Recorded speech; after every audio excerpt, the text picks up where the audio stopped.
Good morning, all of you. Good morning, sir. ચાલો કાલે homework આપેલું થઈ ગયું.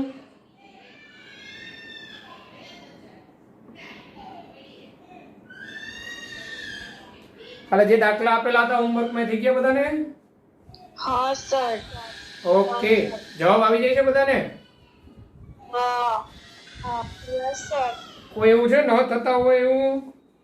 સર એક નથી આવડ્યો. કયો નથી આવડેલો? 2.53 છે ને તે. 2.53. ઓકે, જો દરેક 2.53 સ્વાધ્યાયનો એમાં સિલ્વર ધાતુમાંથી સ્વાધ્યાય 2.53 એવા સિલ્વર ધાતુમાંથી ફોટો ઇલેક્ટ્રિક અસરના પ્રયોગમાં ફોટો ઇલેક્ટ્રોનનું ઉત્ક્ષેપન 0.35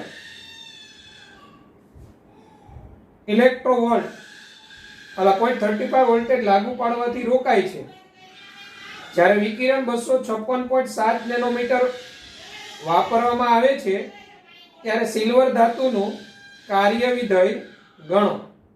બરાબર, એક જ મિનિટ. તો શું કહેવું? સિલ્વર ધાતુમાંથી ફોટો ઇલેક્ટ્રિક અસરના પ્રયોગમાં, એટલે આ કોઈ સિલ્વર ધાતુ, આમાં ફોટો ઇલેક્ટ્રિક અસરના પ્રયોગમાં ફોટો ઇલેક્ટ્રોનનું ઉત્ક્ષેપન, એટલે અહીંથી ફોટો ઇલેક્ટ્રોનનું છૂટું પડવું એ 0.35 વોલ્ટેજ લાગુ પાડવાથી રોકાય છે. બરાબર, એટલે 0.35 વોલ્ટેજ લાગુ પાડીએ બહારથી તો એ રોકાઈ જાય. જ્યારે વિકિરણ 256.7 નેનોમીટર વાપરવામાં આવે છે ત્યારે સિલ્વર ધાતુનું કાર્ય વિધેય ગણો. એટલે અહીંથી વિકિરણ જે છે એ 256.7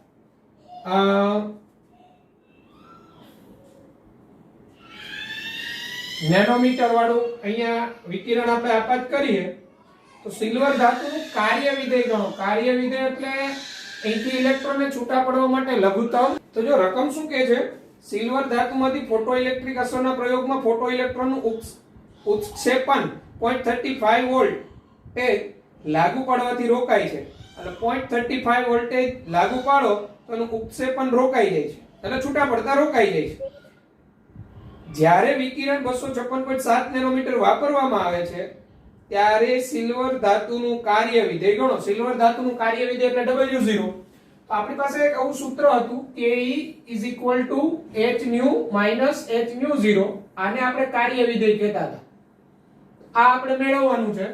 હવે અહીંયા શું કીધું? ફોટો ઇલેક્ટ્રોનનું ઉત્ક્ષેપન 0.35 વોલ્ટેજ લાગુ પાડવાથી રોકી શકાય છે.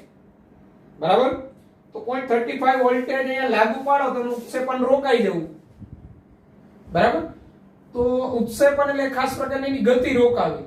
તો એનો અર્થ એવો થાય આ જે 0.35 આ 0.35 વોલ્ટ આ એક પ્રકારનો એની આ ઇલેક્ટ્રોવોલ્ટમાં હોય, ઇલેક્ટ્રોવોલ્ટ. બરાબર, તો આ એક પ્રકારની એની ગતિજ ઉર્જા જ કહેવાય ઇલેક્ટ્રોવોલ્ટમાં. અને એક ઇલેક્ટ્રોવોલ્ટ એટલે છે ને 1.602 into 10⁻⁻19 જૂલ થાય એક ઇલેક્ટ્રોવોલ્ટ. બરાબર, એક ઇલેક્ટ્રોવોલ્ટ ઉર્જાનો એકમ છે ઇલેક્ટ્રોવોલ્ટમાં, એનું મૂલ્ય 1.602 into 10⁻⁻19 જૂલ થાય. બરાબર, આ જે વોલ્ટ હોય એનો એકમ વોલ્ટ આ એકમ, અને આ ઇલેક્ટ્રોનનો વીજભાર એનો એકમ coulomb. Coulomb into volt equal to joule થાય. તો 0.35 ઇલેક્ટ્રોવોલ્ટ એટલે કેટલું મૂલ્ય થાય? 0.35 ગુણાકારમાં 1.602 into 10⁻⁻19 જૂલ. તો આટલી ઉર્જા આપે ને તો એનું ઉત્ક્ષેપન રોકાઈ જાય છે. ઉત્ક્ષેપન રોકાવું એટલે એક પ્રકારનું એ ઇલેક્ટ્રોનનું ગતિ કરવાનું રોકાઈ જાય. તો એનો અર્થ એવો થાય એટલી ઉર્જા આપવાથી રોકાઈ ગયા એ એની કાઇનેટિક એનર્જી ગણાય, એની ગતિજ ઉર્જા ગણાય. એટલે Ke તમારું આ થશે. બરાબર, hν એ આપણે ઓકે h ન્યુ 0 મેળવવાનું છે. h ન્યુ આપને મળી જાય. h ન્યુ શેના ઉપરથી મળે? વિકિરણ છે 256.7 નેનોમીટર વાપરવામાં આવે. એટલે વિકિરણ છે 256.7 નેનોમીટર. બોલો. તમારો વોઇસ કટ થાય છે બહુ. ઓકે,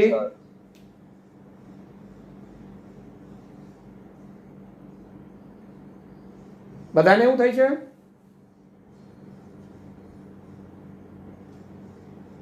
હા સર. ઓકે, હા સર.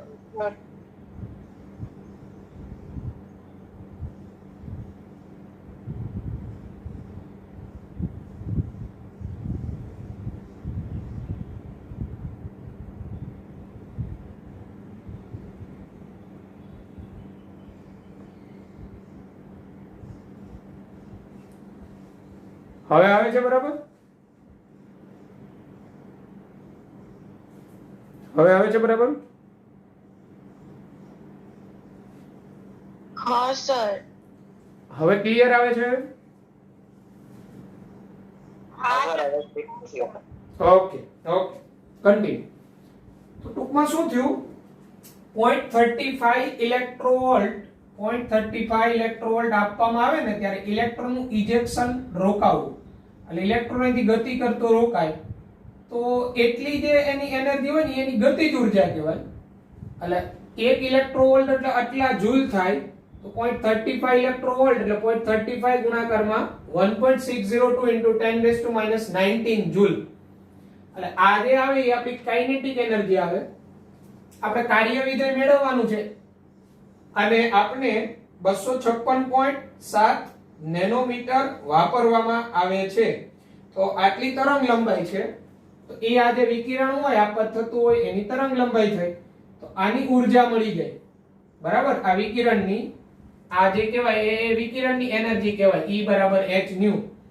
તો આપણે આપાત વિકિરણની ઊર્જા મેળવતા આપાત વિકિરણની ઊર્જા E is equal to h nu is equal to hc upon lambda. તો E is equal to h અચળ છે 6.626 10⁻34 ઘાત જૂલ ઇન્ટુ સેકન્ડ. C એનો વેગ છે 3 ગુણાકારમાં 10⁸ ઘાત મીટર ઇન્ટુ સેકન્ડ ઇન્વર્સ. અને લેમ્બડા નેનોમીટરમાં છે એને આપણે મીટરમાં ફેરવીએ એટલે 256.7 ગુણાકારમાં 10⁻⁹ મીટર. અહીંયા મીટર એકમ જશે, સેકન્ડ ઇન્વર્સ જશે. આ ઊર્જાનો એકમ આવશે જૂલમાં. ઈ તમારું જે આ આપાત વિકિરણ છે ને એની ઊર્જા આવે. તો પેલા આપણે ઘાતનું સાદુરૂપ આપી દઈએ. 10⁻⁹ ઉપર જાય એટલે 10⁻9 થાય. આ ઉપર જાય. હવે 10⁻9 ઘાત 10⁸ ઘાત એટલે ઘાતનો સરવાળો થાય. તો 9 ને 8 કેટલા થાય? 17. એટલે 10⁻17 ઘાત થાય. અને આ 10⁻34 છે તો વધે ઉપર કેટલી? 10⁻17. હા, હવે 6.626 ગુણાકારમાં 3 ભાગ્યા 256.7 આટલું સાદુરૂપ આપો. જઈ શું જવાબ આવે છે? ચલો જઈએ 6.626 ગુણાકારમાં 3. આ મૂલ્ય જે આવશે એ 9 પોઈન્ટ ઉપર આવશે ભાગ્યા 256.7. એટલે આ તમારું કઈક 3 પોઈન્ટ સમથિંગ આવવું જોઈએ. આવેલી 3 પોઈન્ટ અને આ 10⁻15 ઘાત થઈ જતી હશે. આ પછી સાદુરૂપ 6.626 ગુણાકારમાં 3 ભાગ્યા 256.7.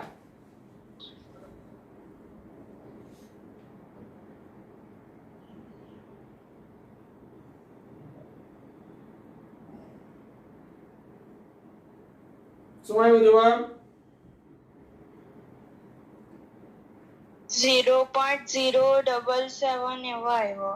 હા, કઈ વાંધો નહીં. બોલો 0.077. હા.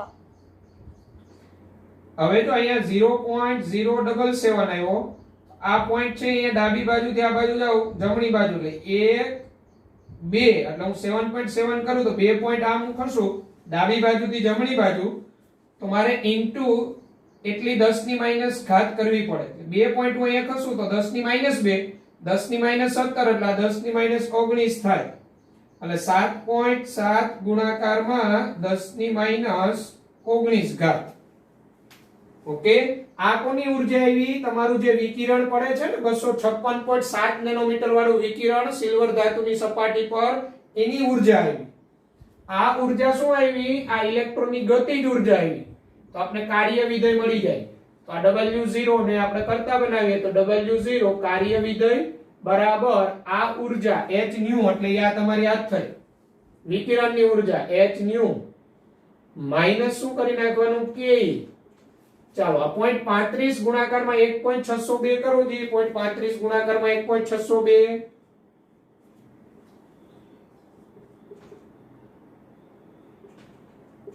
0.35 ગુણાકારમાં 1.602 શું આવે છે વેલ્યુ? 0.56. ઓકે, એટલે 7.7 માઈનસ આ ગતિજ ઊર્જા એટલે 0.56 ને, અને 10 ની માઈનસ 19 ઘાત બેમાંથી સામાન્ય નીકળે એટલે 10⁻⁻19. ચલો 7.7 માંથી 0.56 બાદ કરો જી. 7.7 માંથી 0.56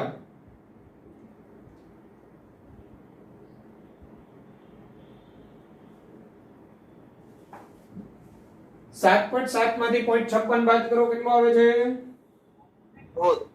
6.44 જેવો આવે. કેટલો આવે? નહીં સર 7.14. હા 7.14 આવશે. સોરી, પેલું 7 માંથી મેં જોયું હતું. Into 10⁻⁻19 joule. આ જૂલમાં આવ્યું. આને ઇલેક્ટ્રોવોલ્ટમાં આપણે ફેરવીએ તો આટલા વડે ભાગવા પડે, કારણ કે આટલા જૂલ ત્યારે 1 ઇલેક્ટ્રોવોલ્ટ, આટલા ક્યારે? તો 7.14 ભાગ્યા 1.602 કરો જી. 7.14 ભાગ્યા 1.602 4.45.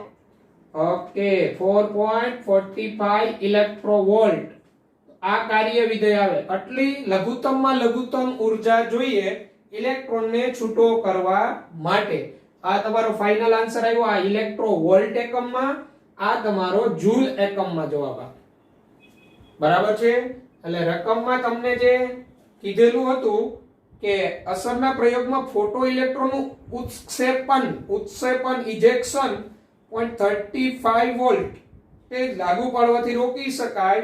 તો ઈ જે 0.35 વોલ્ટ બરાબર, તો એ 0.35 વોલ્ટ એટલે 0.35 ઇલેક્ટ્રોવોલ્ટ એટલી એક પ્રકારની ઊર્જા છે ઇલેક્ટ્રોવોલ્ટ એકમમાં. એટલી આપો તો ફોટો ઇલેક્ટ્રોન ગતિ કરતો રોકાઈ જાય. તો એ એની ગતિજ ઊર્જા થઈ ટૂંકમાં. બરાબર, એટલી આપવાથી રોકાણું બેલેન્સ થયું ટૂંકમાં. તો ગતિજ ઊર્જા આપેલી હતી, વિકિરણની તરંગ લંબાઈ આપેલી એટલે આપાત વિકિરણની ઊર્જા મળી ગઈ અને કાર્ય વિધેય મેળવવાનું હતું. તો આપણી પાસે આ સૂત્ર છે કાઇનેટિક એનર્જી બરાબર h new minus h new 0 પર, અને ઇલેક્ટ્રોવોલ્ટ ને જૂલમાં કન્વર્ટ કર્યા. 1 ઇલેક્ટ્રોવોલ્ટ બરાબર 1.602 ગુણાકારમાં 10 ની માઈનસ 19 ઘાત જૂલ થાય મૂલ્ય 1 ઇલેક્ટ્રોવોલ્ટ ની. તો 0.35 ઇલેક્ટ્રોવોલ્ટ તો 1.602 ગુણાકારમાં 10 ની માઈનસ 19 એને ગુણાકારમાં 0.35 એટલે આ તમારું આવ્યું કાઇનેટિક એનર્જી. હા, ગતિજ ઊર્જા આવી તમારી. બરાબર, એટલે આ જે છે એ કાઇનેટિક એનર્જી. ઓકે, તો સ્ક્રીનશોટ લઈ લેવો. આ સિવાય કોઈ દાખલો છે નો આવડતો એવું?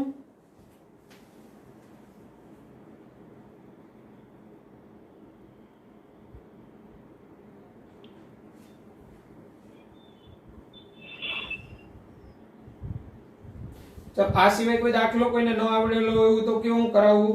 કાલે મેં આપેલા એમાંથી 2.51 કરવાની. 2.51. ઓકે, ચાલો કરાવું છું. 2.51 કરાવું છું.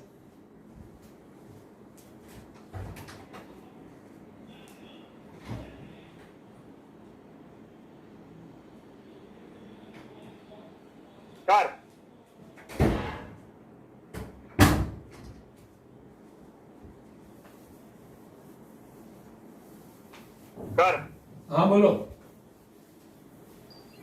કાલે નેટવર્ક ઇશ્યુઝ ને લીધે નહીં આવતું હતું, તો કાલે તો આથી કાલનો લેક્ચર રેકોર્ડેડ મુકાય છે આજે. કાલનો લેક્ચર રેકોર્ડેડ કરેલો ને આજે મૂકી દઈશ. આજનો ને કાલનો ભેગો તે જોઈ લેજે. સારું. ઓકે ચાલો 2.51 સીઝિયમ પરમાણુનું કાર્ય વિધેય 1.9 ઇલેક્ટ્રોવોલ્ટ છે. તો સીઝિયમ પરમાણુ સીઝિયમ ધાતુ છે એનું કાર્ય વિધેય એટલે W0 અથવા Hν0 કહેવાય is equal to 1.9 ઇલેક્ટ્રોવોલ્ટ.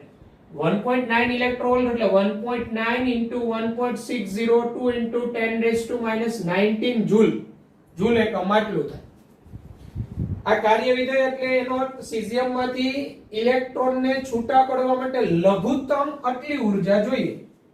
આ આપણું સીઝિયમ ધાતુ હોય, અહીંથી આ વિકિરણ આવે, અહીંથી ઇલેક્ટ્રોનને છૂટો પડવા માટે લઘુત્તમ આટલી ઉર્જા જોઈએ. એનું કાર્ય વિધેય કહેવાય લઘુત્તમ. તો તમને દહેલી તરંગ લંબાઈ એ પ્રશ્ન તમને પૂછેલો છે. દહેલી તરંગ લંબાઈ એટલે લેમ્બડા 0 એટલે એવી વધુમાં વધુ તરંગ લંબાઈ કે જ્યારે એ મુક્ત થાય. પછી વિકિરણની દહેલી આવૃત્તિ પૂછેલી છે, બરાબર. તો આપણે અહીંયા કાર્ય વિધેય આપેલું છે W0 Hν0. આ તમારું E0 જ છે, બરાબર. એટલે આપણે આનું જો દહેલી આવૃત્તિ ν0 તો આરામથી મળી જાય. કઈ રીતના? તો આ W0 Hν0 તો આપણે W0 આપેલું છે, H તો અચળ હોય તો ν0 મળી જાય. એટલે આપણે પહેલા છે ને B મેળવીએ છીએ, દહેલી આવૃત્તિ મેળવી B ν0 મેળવી લઈએ. તો ν0 બરાબર W0 divided by H. તો W0 આપેલું છે 1.9 into 1.602 into 10 raised to minus 19 joule. આ આપેલું છે. પ્લાન્ક અચળાંક H અચળ છે 6.626 ગુણાકારમાં 10 ની minus 34 જૂલ into સેકન્ડ. આનો એકમ જૂલ છે. જૂલ જશે, આવૃત્તિનો એકમ આવી જશે સેકન્ડ ઇનવર્સ. આ 10 ની minus 34 છે, ઉપર જાય તો પ્લસ 34 થાય. 10 ની પ્લસ 34 ઘાત અને 10 ની minus 19 ઘાત. તો વધે કેટલા? 10 ની minus 15. જેથી ν0 is equal to ઘાતનું સાદુરૂપ એટલે આપણે 10 ની minus 15. હવે 1.9 into 1.602 divided by 6.626. આનું સાદુરૂપ આપો શું આવે છે? સર બોલો. ત્યાં 10 ની પ્લસ 15 સોરી, હા પ્લસ 15 આવશે કારણ કે 10 ની પ્લસ 34 થશે, રાઈટ. ઓકે. ને સાદું રૂપ આપ્યું તો 0.458 into 10 raised to 15. ઓકે. એટલે આને આપણે આમ લખી શકાય 458 ગુણાકારમાં 10 ની આનો એકમ આવશે સેકન્ડ ઇનવર્સ. એટલે 15 એટલે અહીંયા આપણે 3 પોઈન્ટ ખસીએ તો અહીંયા 3 ઘટી જાય ઘાત એટલે 10 ની 12 ઘાત સેકન્ડ ઇનવર્સ. 458 ગુણાકારમાં 10 ની 12 ઘાત સેકન્ડ ઇનવર્સ, બરાબર. આ તમારી આવૃત્તિ આવે, બરાબર. અથવા આને અમે લખી શકો 4.58 ગુણાકારમાં 10 ની 14 ઘાત સેકન્ડ ઇનવર્સ, તો પણ એ જ થયું. આ તમારી આવૃત્તિ આવે. અમે લખી શકાય ν0 is equal to 4.58 10 ની 14 ઘાત સેકન્ડ ઇનવર્સ. આ તમારી B જવાબ આવી ગયો. B દહેલી આવૃત્તિ B આવ્યો. હવે દહેલી તરંગ લંબાઈ તો બસ આ જે દહેલી આવૃત્તિ એના ઉપરથી તરંગ લંબાઈ મળી જાય. આપને ખબર છે ν0 is equal to c upon λ0. તો λ0 is equal to c upon ν0. c એટલે પ્રકાશનો વેગ 3 ગુણાકારમાં 10 ની 8 ઘાત મીટર ઇન્ટુ સેકન્ડ ઇનવર્સ છેદમાં આ ν0 એટલે 4.58 ગુણાકારમાં 10 ની 14 ઘાત સેકન્ડ ઇનવર્સ. તો સેકન્ડ ઇનવર્સ જશે તો 10 ની 14 ઘાત પ્લસ ઉપર જાય તો -14, 10 ની -14 ઘાત 10 ની 8 ઘાત એટલે કેટલા વધે ઉપર? 10 ની -6 ઘાત એટલે 10 raised to -6. હવે 3 ભાગ્યા 4.58 3 ભાગ્યા 58 કરો કેટલા આવે છે 3/0.65 into 10⁻⁻6 અને આ કયા એકમ આવ્યા મીટર 65 પછી કઈક અંક હશે હજી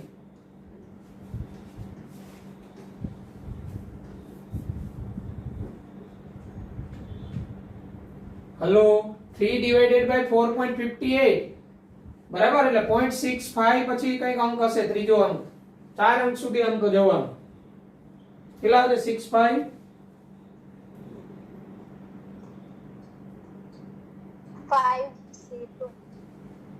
0 આવે છે કે 3 આવે છે 3/4.58 કરો તો હા એકચ્યુઅલી મેં છે ને માઇક્રોમીટર માં કરેલું છે ને એટલે 0.65 માઇક્રોમીટર જ રાખેલું છે પછીનું નથી કરેલું ઓકે ચાલે એ તો 10⁻⁻6 આવી ગયા મીટરમાં એટલે 0.65 માઇક્રોમીટર માં ચાલે ઓકે એને તમે નેનોમીટર માં કન્વર્ટ કરી શકો તો અહીંથી આ તમારો અમે ફાઇનલ જવાબ જ આવી ગયો નો ઇશ્યુ આ લેમ્બડા 0 આવે ઓકે પછી આગળ જઈએ તો શું પૂછેલું છે જો સીઝિયમ તત્વને 500 નેનોમીટર વાળી તરંગ લંબાઈથી વિકિરણિત કરવામાં આવે તો ગતિજ ઊર્જા ગણો અને ઉત્ક્ષેપિત એટલે બહાર ફેંકાતા ફોટો ઇલેક્ટ્રોનનો વેગ ગણો તો હવે તમારે સીઝિયમ તત્વને 500 નેનોમીટર વાળી તરંગ લંબાઈ એટલે ઈ તમારી લેમ્બડા આપી દીધી આ જે લેમ્બડા હોય ને વિકિરણની એ તમારી પાસે લેમ્બડા 0 છે તો તમારે એની ગતિજ ઊર્જા મેળવવાની એટલે હવે હિન્ટ આપી દઉં હવે તમારે થઈ જશે ke બરાબર આપણું આ સૂત્ર હતું h nu minus h nu 0 તો હવે આ nu એટલે તમે c upon lambda nu 0 બરાબર c upon lambda 0 તો આને તમે આ રીતે લખી શકો કે e બરાબર hc 1 upon lambda minus 1 upon lambda 0 તો તમારી પાસે જો અહીંયા લેમ્બડા 0 છે મીટર એકમમાં અને આ ઉપરાંત તમને લોકોને 500 નેનોમીટર વાળી તરંગ લંબાઈથી વિકિરણિત કરવામાં આવે એટલે આ તમારે 500 નેનોમીટર લઈ લેવાનું 500 નેનોમીટર એટલે 500 ગુણ્યા 10⁻⁹ મીટર આ લેમ્બડા 0 તમને અહીંયા આપેલું છે પ્લાન્ક અચળાંક h અને c નું મૂલ્ય અચળ હોય અને સાદુરૂપ આપો આખાનું એટલે ke મળી જાય તમને ગતિજ ઊર્જા મળી જાય બરાબર અને પછી શું કીધું ઇલેક્ટ્રોનનો વેગ પૂછેલો v તો તમને અહીંથી આ ગતિજ ઊર્જા મળી જાય તો ke બરાબર શું કરવાનું 1/mv². આ m એટલે ઇલેક્ટ્રોનનું દળ થયું ઇલેક્ટ્રોનનું દળ તમને બધાને આવડે છે બરાબર 9.1 ગુણાકારમાં 10⁻31 કિલોગ્રામ v મેળવવાનો છે કાઇનેટિક એનર્જી તમને અહીંથી મળી જશે ઓકે લેમ્બડા તમારું આ લેવાનું અને લેમ્બડા 0 તમને અહીંયા હમણાં આપણે ગણતરી કરી એ લેવાનું અને સાદુરૂપ આપવાનું છે તો હવે આટલું તમે જાતે પૂર્ણ કરી દેજો બરાબર અહીંયા v² ને કરતા બનાવશો આ v² ને એટલે આવું સૂત્ર થઈ જાય ને v² બરાબર 2ke/m અને વર્ગ અહીંથી દૂર કરો તો અહીંયા સામે વર્ગમૂળ લેવું પડે એટલે v બરાબર √2ke/m એટલે અહીંયા તમારી જે ગતિજ ઊર્જા મળે એને ગુણાકારમાં 2 ભાગ્યા એના ઇલેક્ટ્રોનનું દળ અને એના આખાનું વર્ગમૂળ કાઢો એટલે ઇલેક્ટ્રોનનો વેગ મળી જાય વેગ ઓકે આટલો હવે હોમવર્કમાં તમે કરી નાખજો મેં હિન્ટ આપી દીધી એટલે સ્ક્રીનશોટ લેવો હોય તો લઈ લેવાનો બરાબર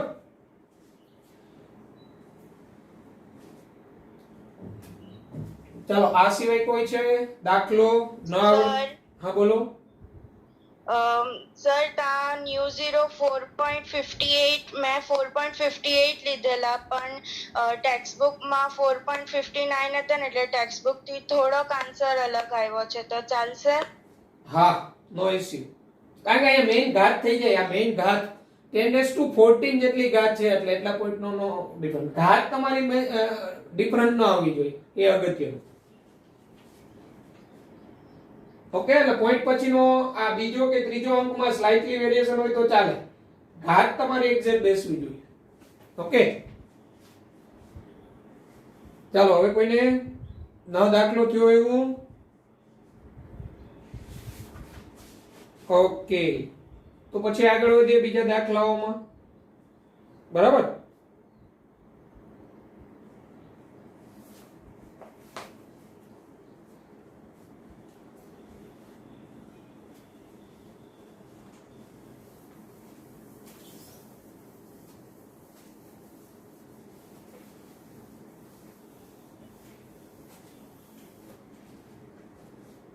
પછી જો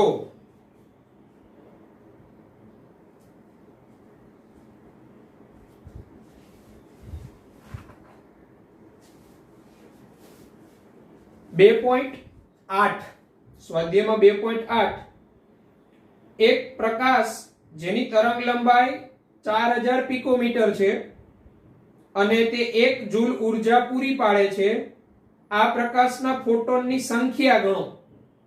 ઓકે, તો 2.8 હિન્ટ આપી દઉં, જાતે કરવાનું. સ્વાધ્યાય 2.8 એક પ્રકાશ જેની તરંગ લંબાઈ લેમ્બડા 4000 પિકોમીટર કીધું. 4000 પિકોમીટર એટલે 4000 ગુણાકારમાં 10 ની માઈનસ 12 ઘાત મીટર. ઓકે, 1 જૂલ ઉર્જા પૂરી પાડે છે એટલે E આપી દીધો છે 1 જૂલ એનર્જી. આ પ્રકાશના ફોટોનની સંખ્યા ગણો. ફોટોનની સંખ્યા એટલે આપણે n મેળવવાનો છે. તો આપણે સૂત્ર ભણી ગયા હતા. એક ફોટોનની ઉર્જા E બરાબર h nu is equal to h અને n સંખ્યાનો ફોટોન nhc upon લેમ્બડા. આ n ગણવાનો છે. h c અચળ, લેમ્બડા તો તમને આપેલો છે, e તમને આપેલું છે, તો આ n ને કરતા બનાવી દેવાનું. તો n બરાબર આ e લેમ્બડા છેદમાં hc. તો આ તમને કેટલા ફોટોન ઉત્સર્જિત થાય એ મળી જાય. હોમવર્કમાં પૂરો કરવો. પછી તમને 2.9 હોમવર્કમાં આપેલો કે નતો આપેલો? 2.9 કાલે લગભગ હોમવર્કમાં આપેલો તમને. હા. 2.10 ના. ઓકે, તો 2.10 પણ જો આપણે કરીએ. 2.10 આ સમજાઈ ગયું ને શું કરવાનું છે?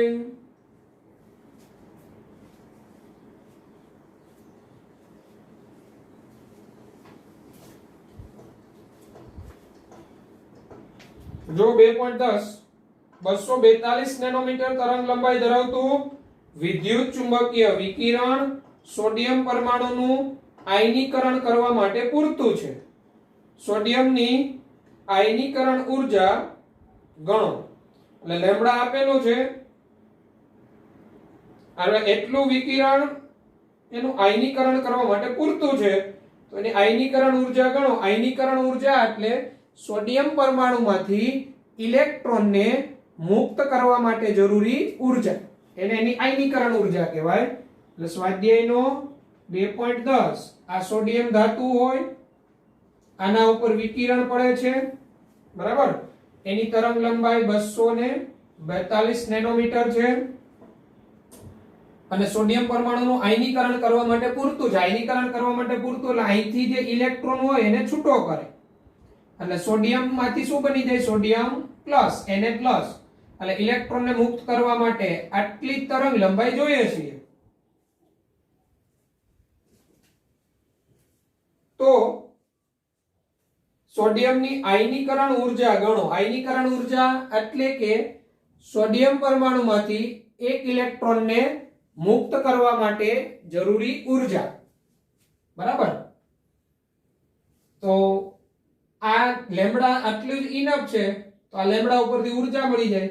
આ જ સૂત્ર E બરાબર hc upon લેમ્બડા. E બરાબર hc upon લેમ્બડા. લેમ્બડા તમારું 242 નેનોમીટર છે, એને મીટરમાં કન્વર્ટ કરી નાખવાનું અને h અને c નું મૂલ્ય અચળ, એટલે આ તમારી એનર્જી મળી જાય. ટૂંકમાં કાર્ય વિધેય મેળવવાનું છે W0, લઘુત્તમ કેટલી ઉર્જા. અને અહીં આપણે એમ કીધું 242 નેનોમીટર તરંગ લંબાઈ ધરાવતું વિકિરણ પૂરતું છે, એટલું જ પૂરતું છે. 242 નેનોમીટર એટલે એ એ લેમ્ડા પરથી એટલી જ ઉર્જા પૂરતી છે અહીંથી ઇલેક્ટ્રોનને છૂટો કરવા માટે, એને માંથી એને પ્લસ બનાવવા માટે. તો એને માંથી ઇલેક્ટ્રોન મુક્ત કરવા માટે જે ઉર્જા આપવી પડે એને એની આયનીકરણ ઉર્જા કહેવાય. ઓકે, તો સ્વાધ્યાયનો 2.10 આ પણ તમારાથી થઈ જશે. E બરાબર hc/લેમ્ડા સૂત્ર વાપરી કરવાનું. પછી 2.11 કાલે મેં કરાવેલો. 2.12 મારા ખ્યાલ મુજબ તમને હોમવર્કમાં આપેલો. 2.12 આપેલો કે ન આપેલો? હા સર, આપેલો. Okay okay. પછી આગળ જો 2.20 2.20 એ પણ તમારાથી થઈ જાય. 2.20 સ્વાધ્યાયનો 2.20 શું કીધું? 2.05 ગુણાકારમાં 10 ની 7 ઘાત મીટર પ્રતિ સેકન્ડના વેગથી ઘૂમતા ઇલેક્ટ્રોનની તરંગ લંબાઈ ગણો લેમ્ડા. આ v આપ્યો છે તો એની લેમ્ડા તમને પૂછેલી છે. લેમ્ડા બરાબર h/mv. ઓકે, આને હમણાં સ્કીપ રાખજો. આપણે દ બ્રુગલી સિદ્ધાંત થાય પછી કરવાનો. લેમ્ડા બરાબર h/mv સૂત્ર આવશે પેલા. એને 2.20 હમણાં ન કરો, સ્કીપ.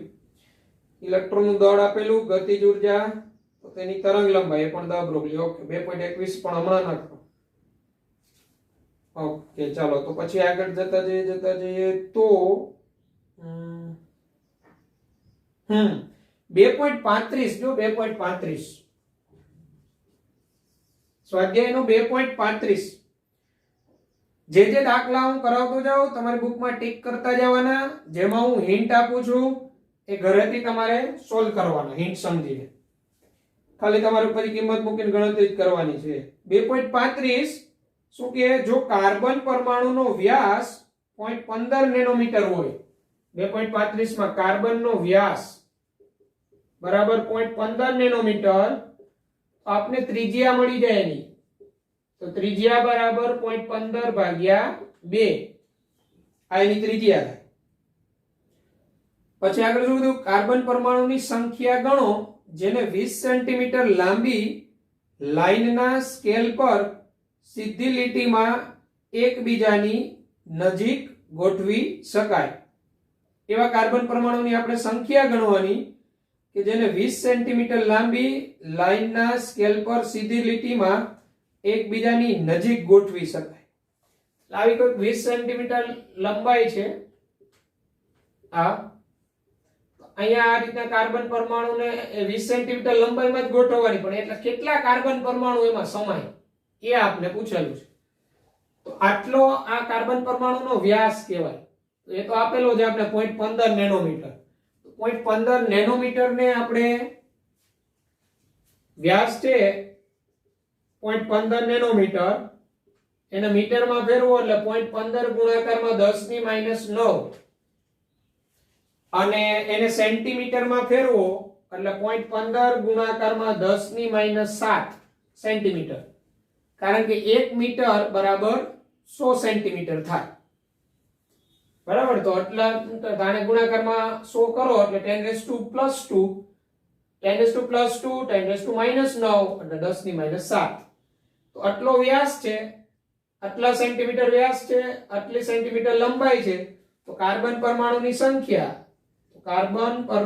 સંખ્યા કેટલી થાય? તો કાર્બન પરમાણુની સંખ્યા આટલા સેન્ટીમીટર લંબાઈ, એક કાર્બન પરમાણુનો વ્યાસ આટલા સેન્ટીમીટર, 20 ભાગ્યા 0.15 ગુણાકારમાં 10 ની -7.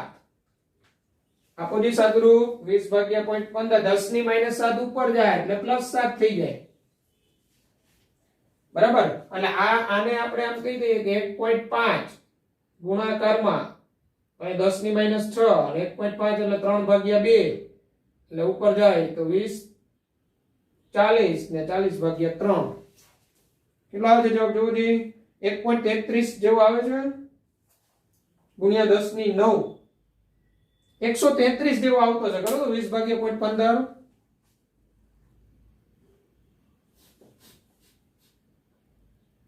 20 ભાગ્યા 0.15 હા 40 સર 133.33 આવે. હા તો બરાબર 133.33.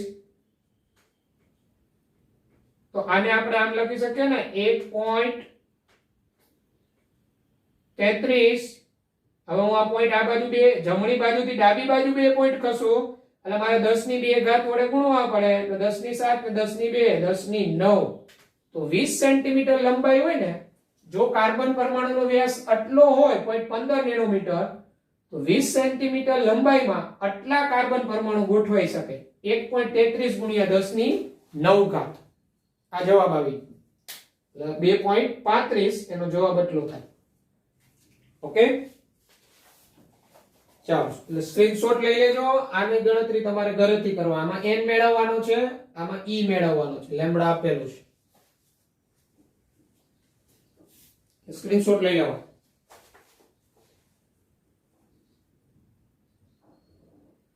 ચાલો હવે દૂર કરું છું.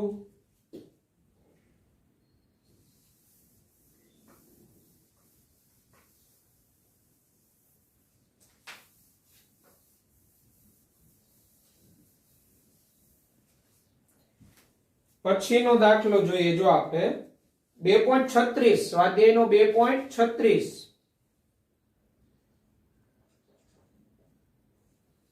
આ મુજબ છે. જો રકમ 2 × 10⁸ કાર્બન પરમાણુઓ એકબીજાની પાસે ગોઠવાયેલા છે. જો વ્યવસ્થાની એટલે ગોઠવણી લંબાઈ 2.4 સેન્ટીમીટર હોય તો કાર્બન પરમાણુની ત્રિજ્યા ગણો. તો અહીંયા શું કીધેલું છે? કાર્બન પરમાણુની સંખ્યા આપેલી છે. કાર્બન પરમાણુ ની સંખ્યા આટલા કાર્બન પરમાણુ છે. 2 ગુણાકારમાં 10 ની 8 ઘાત. 2.4 સેન્ટીમીટર એની ગોઠવણીની લંબાઈ હોય એટલે આ 2.4 સેન્ટીમીટર ધારી લો કે આ 2.4 સેન્ટીમીટર લંબાઈ છે. આની અંદર આટલા કાર્બન પરમાણુ ગોઠવાઈ ગયા છે. આ રીતના નજીક નજીક નજીક નજીક થઈને આટલા કાર્બન પરમાણુ ગોઠવાઈ ગયા છે. આમ નજીક નજીક નજીક. બરાબર. તો આપને શું પૂછેલું? કાર્બન પરમાણુની ત્રિજ્યા. તો આપને અહીંયા છે ને આ કાર્બન પરમાણુનો વ્યાસ મળી જાય. કઈ રીતના મળે? તો 2.4 સેન્ટીમીટર લંબાઈ છે, આટલા કાર્બન પરમાણુ છે. બરાબર. તો કાર્બન પરમાણુનો વ્યાસ આપને મળી શકે. ઓકે, તો મારે શું કરવું પડે? અહીંયા વ્યાસ મેળવવો હોય કાર્બન પરમાણુનો તો આટલી લંબાઈ 2.4 ભાગ્યા આ કરવું પડે. 2 ગુણાકારમાં 10 ની 8 ઘાત એની સંખ્યા. બરાબર. તો 2.4 ભાગ્યા 2 એટલે આ કેટલું થાય? 1.2 10 ની 8 ઘાત છેદમાં જે ઉપર જાય તો 10 ની -8. આ એનો વ્યાસ આવે સેન્ટીમીટરમાં. આટલો વ્યાસ હોય તો ત્રિજ્યા કેટલી હોય? તો ત્રિજ્યા બરાબર વ્યાસ ભાગ્યા 2. 1.2 ગુણાકારમાં 10 ની -8 ભાગ્યા 2. 1.2 ભાગ્યા 2 એટલે 0.6 ગુણાકારમાં 10 ની -8. આ 0.6 છે. હું આ પોઈન્ટને જમણી બાજુ એક પોઈન્ટ ખસી દઉં ડાબીથી તો ઇન્ટુ 10 ની -1 ઘાત કરવા પડે. એટલે 6 ગુણાકારમાં 10 ની -9 સેન્ટીમીટર. આ એની ત્રિજ્યા r થાય, રેડિયસ. આ જવાબ આવી ગયો. ઓકે, એટલે આપણે શું આપ્યું હતું? કાર્બન પરમાણુની સંખ્યા અને આટલા સેન્ટીમીટર લંબાઈમાં આ બધા ગોઠવાયેલા છે. એની ત્રિજ્યા કેટલી હોય કાર્બન પરમાણુની? આપણે એનો વ્યાસ મેળવી લીધો. ટોટલ 2.4 સેન્ટીમીટર માં આટલા છે તો એક કાર્બન પરમાણુ કેટલા સેન્ટીમીટર જગ્યા એ એનો વ્યાસ થાય. 2.4 ભાગ્યા ટોટલ કાર્બન પરમાણુની સંખ્યા, એનો વ્યાસ મળેલો, વ્યાસ ભાગ્યા 2 એટલે ત્રિજ્યા થાય. ઓકે, આ 2.36 2.37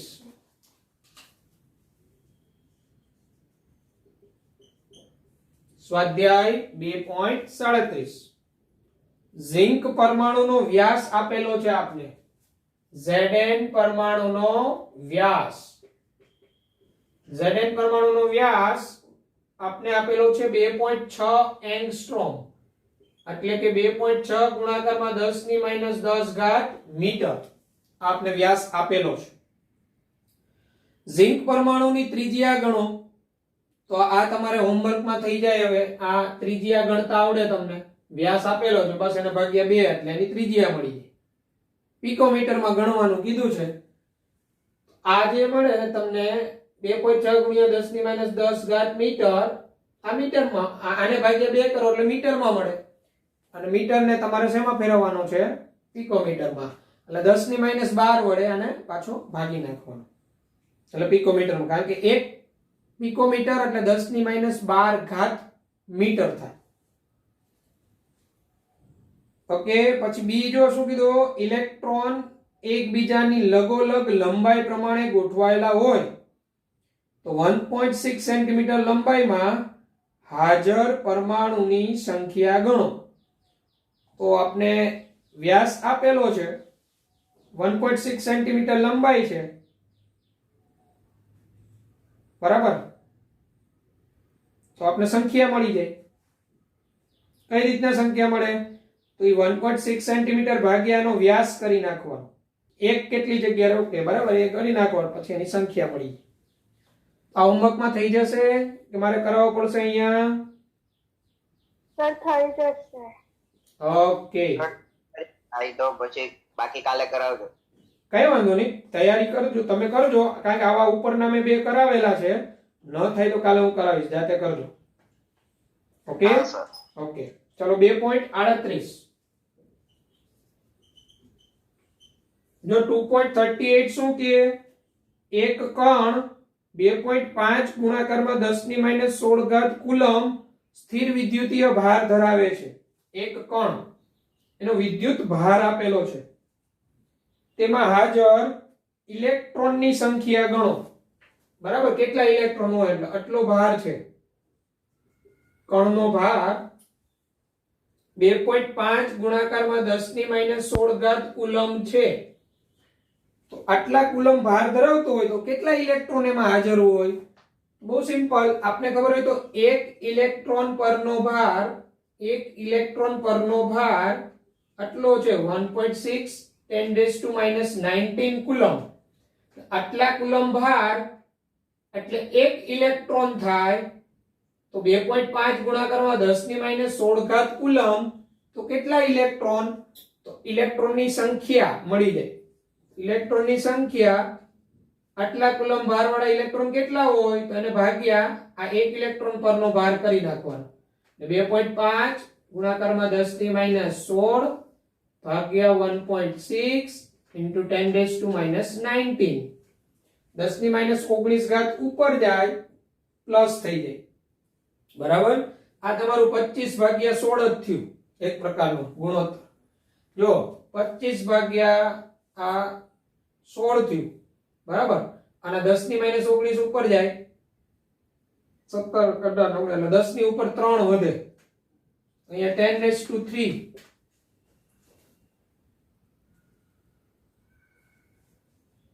અને 25/16 કરો એટલે 1.560 જેવું આવતું હશે.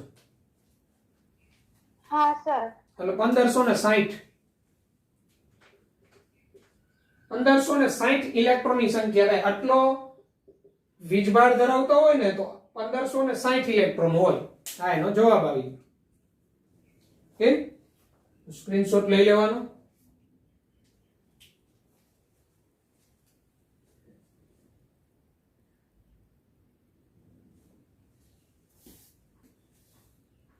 ચલો, ક્લિયર?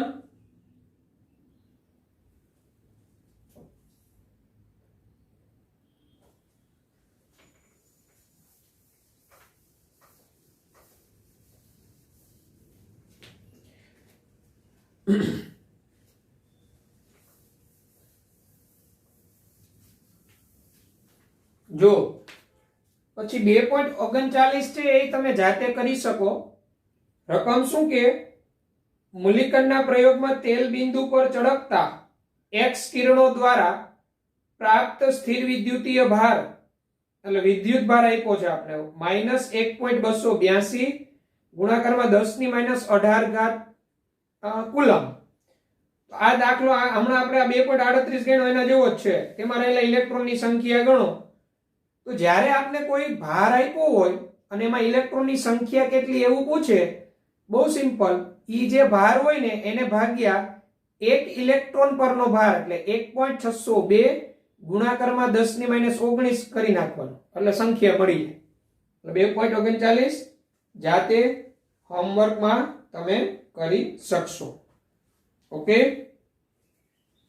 તો પછીનો દાખલો કરાવું છું 2.42 2.42. જો આ 2.42 ધ્યાન આપજો એટલે એના પછીના આવા બે દાખલા તમે જાતે કરી શકો. જો 2.42 શું કે દળ ક્રમાંક 81 વાળું તત્વ, દળ ક્રમાંક એટલે A અને A એટલે પ્રોટોન પ્લસ ન્યુટ્રોન નો સરવાળો, આ 81 વાળું તત્વ છે કોઈ. પ્રોટોનની સરખામણીમાં 31.7% વધુ ન્યુટ્રોન ધરાવે છે. એટલે પ્રોટોનની સરખામણીમાં એમાં 31.7% વધુ ન્યુટ્રોન છે. તો પરમાણુની સંજ્ઞા નક્કી કરો. તો મારે કોઈ પરમાણુની સંજ્ઞા નક્કી કરવી હોય તો મારે પ્રોટોનની સંખ્યા, ન્યુટ્રોનની સંખ્યા, બરાબર, આ બેનો સરવાળો 81 છે, મને પ્રોટોનની સંખ્યા મળી જાય તો હું સંજ્ઞા નક્કી કરી શકું.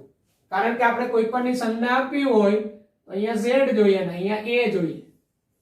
તો અહીંયા મારે Z મેળવવો હોય તો મારે પ્રોટોનની સંખ્યા મેળવવી પડે. મને રકમમાં શું કીધું? પ્રોટોનની સરખામણીમાં 31.7% વધુ ન્યુટ્રોન છે. આપણે ધારી લઈએ, ધારો કે પ્રોટોનની સંખ્યા x હોય, આ સ્મોલ x, તો ન્યુટ્રોનની સંખ્યા કેટલી થાય? તો ન્યુટ્રોનની સંખ્યા તો x તો હોય જ, પ્લસ એમાં 31.7% x ના ઉમેરવા પડે.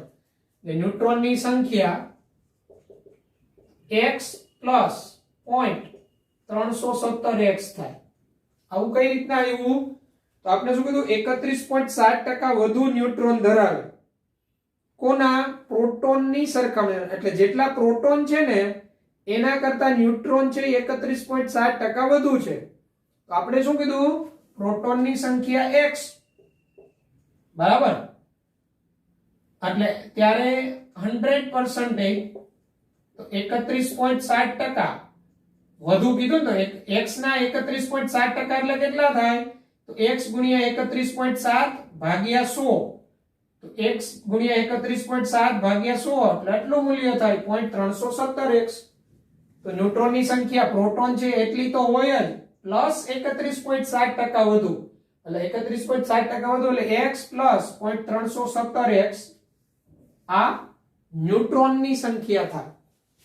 તો હવે આપણી પાસે પ્રોટોનની સંખ્યા, ન્યુટ્રોનની સંખ્યા, તો અહીંયા જો બેનો સરવાળો આપ્યો છે તો આપણે a મળી જાય. a બરાબર p પ્લસ n, સોરી 81 એ તો છે જ. તો આપણે અહીંથી કઈક પ્રોટોનની સંખ્યા મળી જશે આપણે. જો x મળી જશે, પ્રોટોનની સંખ્યા x, ન્યુટ્રોનની સંખ્યા x plus 0.317x equal to 81, બરાબર. x પ્લસ x, આમાંથી x સામાન્ય કાઢ લ્યો તો શું થાય? 1 પ્લસ 0.317 81 એટલે આવશે 1 પ્લસ 1 એટલે 2.317x into 81. x બરાબર 81 ડિવાઇડેડ બાય 2.317, 81 ભાગ્યા 2.317 કરો. જુઓ જી કેટલું મૂલ્ય આવે છે? 35 આવે છે. ચેક કરો જી. 81 ભાગ્યા 2.317,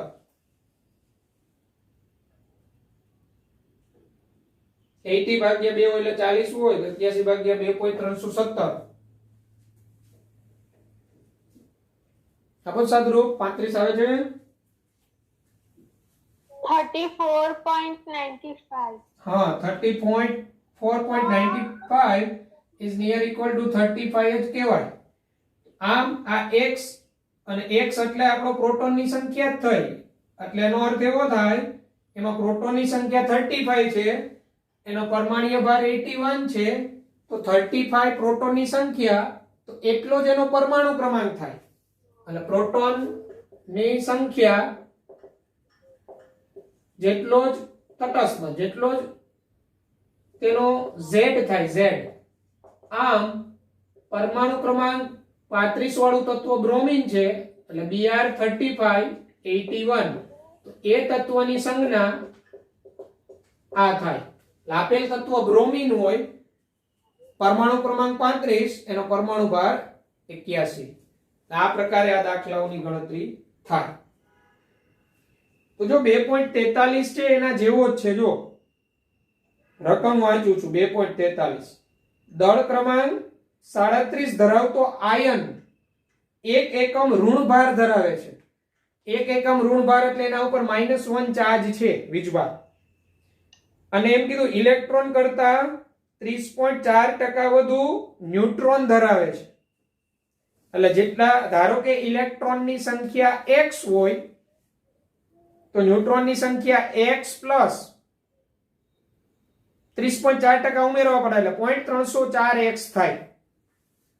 બરાબર? તો આ ઇલેક્ટ્રોનની સંખ્યા આવે.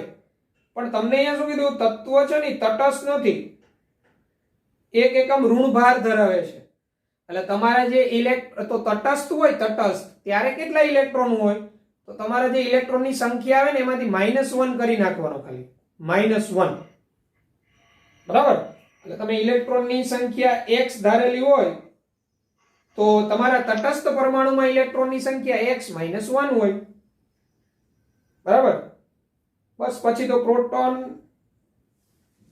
પ્લસ ને આમાં પ્રોટોન પ્લસ ન્યુટ્રોનની જરૂર નહીં પડે, પણ દળ ક્રમાંક 37 આપેલો, તટસ્થ પરમાણુમાં ઇલેક્ટ્રોનની સંખ્યા મળી જાય તો તટસ્થ પરમાણુમાં જે ઇલેક્ટ્રોનની સંખ્યા હોય એ જ એનો પરમાણુ ક્રમાંક થાય.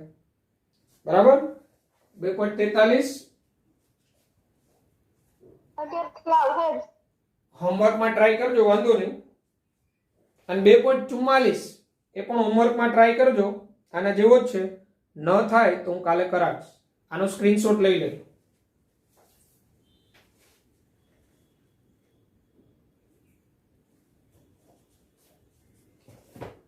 ઓકે, તો આજના લેક્ચરમાં આપણે અહીંયા સુધી રાખીએ. સોમવારે પાછા આગળ વધીશું અને પાછા MCQ ની PDF આજે હું જોઈ લઈશ કેટલા MCQ તમે જાતે સોલ્વ કરી શકો તો પાછા મોકલીશ, પાછા સોલ્વ કરવાનું સ્ટાર્ટ કરી દેજો. ઓકે.